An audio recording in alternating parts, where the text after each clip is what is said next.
10க்கு 8 பொருத்தம் இருக்குது, மகேந்திர பொருத்தம் இருக்குது, அந்த பொருத்தம் இருக்குதுங்கிறதுலாம் தவறு. சார் அப்படின்னா நீங்கள் கேட்பீங்க, அப்படின்னா எது சார் கரெக்டு அப்படின்னு கேட்டிங்கன்னா, அந்த ஜாதக அனுகூல முறைன்னு ஒன்று இருக்குது. அதாவது முழுசாக 9 கிரகத்தையும் பார்க்கணும். இப்போ ஆண்மகனோட 9 கிரகம் எப்படி இருக்குது, பெண் ஜாதகத்தில் இருக்கக்கூடிய 9 கிரகம் எப்படி இருக்குது, சுக்கிரன்கிற அந்த இல்லற வாழ்க்கை கலத்திரத்தை கொடுக்கக்கூடிய அந்த சுக்கிரன் எப்படி இருக்குது, இங்கிலீஷில் வீனஸ்ன்னு சொல்லுவோம். Venus is a planet of love.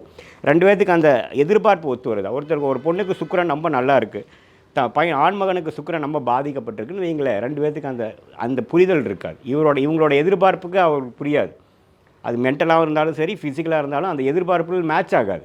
அதே மாதிரி ஆண்மகனுக்கு சுக்கிரன் வலுவாக இருக்குது, பெண்ணுக்கு சுக்கிரன் கெட்டிருக்குனாலும் அவங்க 2 பேர்த்தையும் நீங்கள் பொருத்தி பார்த்து வாழ்க்கையில் சேர்த்தினாலும் இணைக்காது, நல்லா வராது. ஸோ இது மாதிரி விஷயங்கள் சயின்டிஃபிக்காக பார்க்காமல் 7ஆம் இடம் எப்படி இருக்குது, சுக்கிரன் எப்படி இருக்குது, மோர் இம்பார்ட்டன்ட்லி தசாபுக்திகள் எப்படி இருக்குது, அடுத்து வரக்கூடிய காலங்கள்லாம் குழந்தை குட்டி அப்படிங்கிற வாழ்கிற மாதிரி 2 பேர்த்துக்கு இருக்கா, அல்லது விவாகரத்து பிரச்சனை வம்பு வழக்குங்கிற மாதிரி தசாபுக்திகள் போகுதா, 6ஆம் வீட்டு தசை போகுதா, 8ஆம் வீட்டு தசை போகுதா, அல்லது குடும்ப வாழ்க்கைக்கு தகுந்த தசைகள் போகுதாங்கிறதெல்லாம் பார்க்காம 10க்கு 8 இருக்குது, அந்த பொறுத்து இருக்குது, இந்த பொறுத்து இருக்குது, இந்த மகேந்திர பொறுத்து இல்லை அப்படிங்கிற மாதிரி அறவே கடுத்தனமாக பண்ணுறது தான் மிகவும் மோசமான விஷயம். ஜாதக அனுகூல முறை இது மாதிரி நான் சொன்ன எல்லா 9 கிரகம் தசாபுக்திகளை வைத்து பார்க்கும்பொழுது துல்லியமான பலன்கள், துல்லியமான பொருத்தங்கள் நம்ம பார்க்கலாம்.